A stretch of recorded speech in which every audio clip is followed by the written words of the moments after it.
Alright y'all, so this is going to seem like borderline nepotism considering the number of times that I've talked about this particular YouTuber, as well as the numerous times that I have gamed with this YouTuber. Well, nepotism or not, I'm very excited to be able to spotlight this particular person, because I consider myself a big fan of his work, as well as being considered a friend of his. And by friend I mean I consider him a friend, and he tolerates my existence. Just kidding. Anyway, that being said, hello universe, and welcome back to YouTuber Spotlight.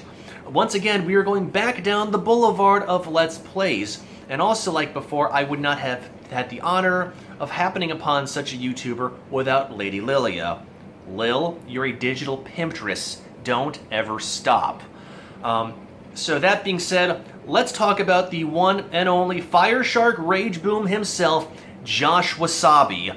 Joshuasabi's channel has been around, from what I've gathered, for a little less than a year. But since then, the number of videos that he's posted have exploded. As of tonight, as I'm recording this, it is just slightly shy of 300 videos. And that's not just from his YouTube uploads, it's involving his live streams on Twitch. And I'm going to get into that later on in this recording. So, that being said, the first reason why I like Josh and his work: the games that he plays. He doesn't follow a set niche of a certain type of game that he plays. Now, that might not seem unusual to y'all, but if you think about it, a lot of content creators on YouTube follow kind of a specific niche of genre game that they play. Some favor the RPGs. Hardcop 311 likes a lot of the strategy games, and he's done stuff like that, as well as a few of the FPSs. He's good at that. Content creators like myself, I've tended to veer more towards the horror genre or the first-person, deep immersive storyline. Josh, on the other hand, does not do that. He goes across the board. Examples that he does some RPGs, like currently he is doing a semi-role-playing game of Fallout 4 for the Tragedy of Stella Rose.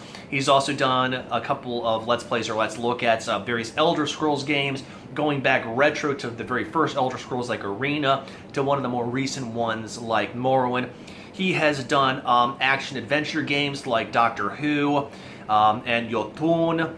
He's done some FPs like Mirror's Edge and survival games like The Long Dark, all the way down to family-friendly games that he actually co-ops with his son, who I like to call Little Sabi.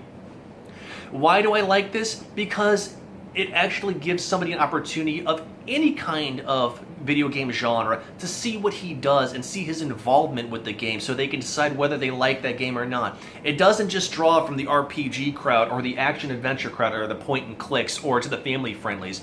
It gives everybody a chance to take a look at that. And I think that's a really good thing that he does, that he doesn't follow one particular thing.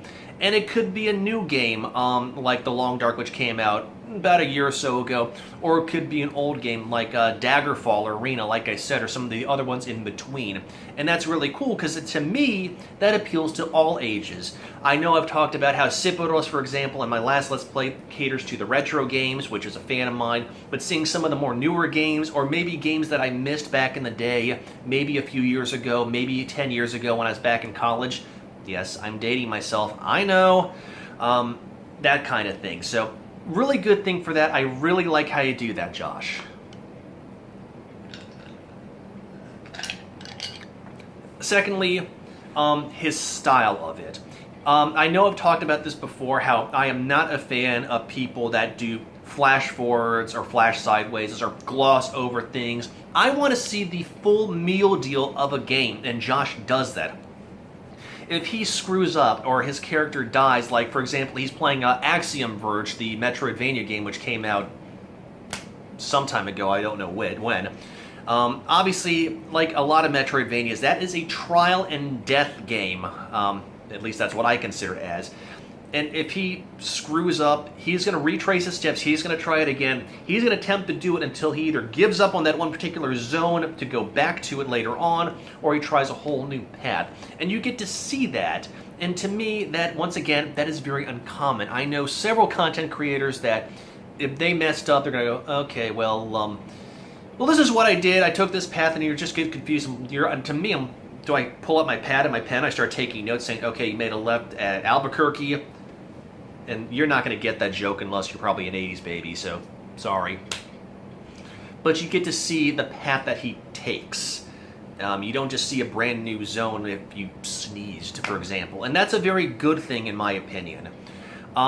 Three reason that I like him is he is passionate about the games. And you hear that in his voice, you hear that in his personality. And you're probably thinking to yourself, if you're a content creator, you're naturally passionate. Not so much. You can be passionate about what you do. You can be passionate about trying to reach out to the fans and to the subscribers. But to be passionate about the games you play, and you hear that reflected in their voice, whether they're doing an actual role play, like a lot of people do, like with him and Stella Rose, or what Lady Lilia, for example, does when she does some of her actual role-playing characters like Fallout 4. You hear that, and you hear the frustration if they've hit a wall or if they die, and it reflects the jokes that they tell. It reflects their explanations about what they're doing, and you don't get that in blind playthroughs a lot. You might just hear some commentary, not to bash on Northern Line, it's just he will talk about nonsensical things while he's playing a game, and I go, I don't want to hear you talk about Canadian politics. I want to hear your thoughts on the game, whether it's the strategy, whether it's the character buildup, whether it's the backstory or the lore. I want to know what you think about it. I want to hear the passion in your voice, because if you lose that passion, and that doesn't reflect on who you are in the jokes that you tell, to me, you lose me at that, because I want to know the whole color experience, because that will reflect whether or not I get the game or not. And Josh does that so well that he could be telling a joke one minute while playing, just to throw that out there, Doctor Who. He could be making some sarcastic remark, and the doctor might do something that he didn't want, and he'll just immediately just not really blow up, but will get very frustrated in that next second. And to me, I find that both hilarious, sorry Josh, and a good thing.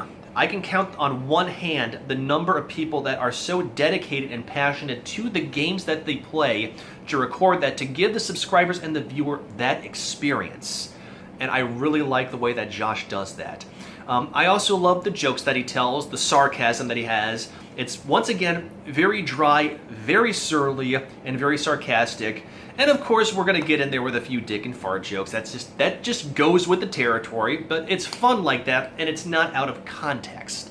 And the other thing that I really like about him is his involvement with viewers and the subscribers and the people he interacts with, whether it's on Discord with the Cheese Horde, whether it's the people who watch him randomly on Twitch, whether it's just new people or current people that watch him on his YouTube broadcasts. He is very quick to get people involved and to say, you know, I've hit a wall with this. Morges, you're an aficionado of this particular game. Can you help me out? Boogie Night, I think you can help me, but you probably have nothing better to do. No, I'm just kidding. He will say, you know, thank you for this hint, thank you for this tip, that sort of thing. Very nice of him. Once again, that's not very common these days with a lot of the content creators, outside the ones I know on a more personal basis. He is quick to encourage people to join his Twitch streams. We were playing Paladins with the Pain Train. Pain Train, that's another thing I'm going to go into in a second. And there was a person, I don't know how Josh knew this guy. I don't know if it was a friend of his in real life. I don't know if it's a YouTube subscriber or a Twitch subscriber or something like that. He was like, hey, you know, come join us, we have room for another person. And I thought that was awesome. I mean, you don't get that very often. People have their, you know, circle of friends to do co-ops, their own little comfort zone. Josh will break down the comfort zone with a sledgehammer and say, you know what, we're going to have some fun because we're all here for the same reason. I don't think the Pain Train really would have formed without Josh. I think he was a very key player to the Pain Train, because we all kind of talked about all various things here and there. Morges and I had our big thing going on with indie movies and movies that nobody ever heard about, till Lilia created a channel on Discord just for us because I think she was sheerly frustrated about that. Josh got interested in that. all three of us started talking about doing a co-op of games, and Josh was kind enough to start recording them on Twitch and using that as a springboard to promote our own channels, whether it be more guests. When Vigo joined up with us later on down the path, it was Josh's encouragement to get Vigo to join up with us and to get Vigo to start working on his own YouTube channel because of his passion with games like The Long Dark. It was very inclusive, it was very friendly, and Josh has never had a bad thing to say, at least while we're talking to him. That remains to be seen when he's off the air and he's talking to his girlfriend, being like, you won't believe the nonsense that I had to sit through with this group of individuals. No, once again, just kidding. And it's given content creators like me the courage to up my own game on Let's Plays, for Sonic Boogie Plays, for Sonic Boogie reviews, for more YouTuber spotlights, for Off the Rails, for some of my more serious Let's Talk About projects. I don't think I would have had the gonads to step up my game without Josh being friendly about it, without him encouraging me for it. And he's also helped me get through some more personal stuff that I'm happy to say I'm back on my feet with after some of those things. But it's a whole package deal with Josh, from the games he plays, to his personality, to the passion, to his jokes, to his sarcasm, to his inclusiveness with everybody around him. It could be Joe Sixpack, or it could be his best friend of 20 plus years that he just resurrected out of the ground. It doesn't matter. Josh is a fantastic YouTuber, he's a fantastic content creator, and I highly encourage you to check him out. Like all before content creators, I will put a link in the description below to his YouTube page, his Twitter page, and his Twitch page. And if you're on Discord, like from the Cheese Hort, and you haven't checked out his channel, what the hell are you doing? Check him out for yourself. But anyways, as always, I'm the Boogie Knight, and thank you so much for watching this particular entry, and of course for supporting my ongoing project. But that being said, y'all have a wonderful evening, and I'll catch you on the flip side, alright? Peace.